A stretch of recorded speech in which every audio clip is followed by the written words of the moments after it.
முந்தினவைகளை நினைக்க வேண்டாம், பூர்வமானவைகளை சிந்திக்க வேண்டாம்.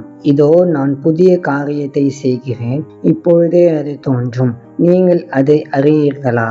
நான் வனாந்திரத்திலே வழியையும் அவாந்திர வெளியிலே ஆறுகளையும் உண்டாக்குவேன்.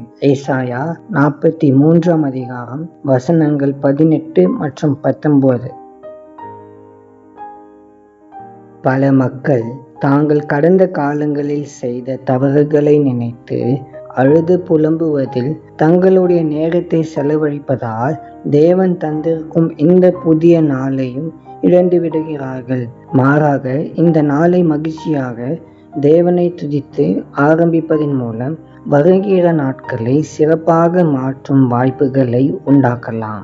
நாம் மகிழ்ச்சியுடன் இருப்பது தான் தேவனுடைய விருப்பம். மன மகிழ்ச்சியே நல்ல மருந்து, சந்தோஷமாயிருங்கள் என்று பரிசுத்த வேதாகமம் நமக்கு கட்டளையிடுகிறது.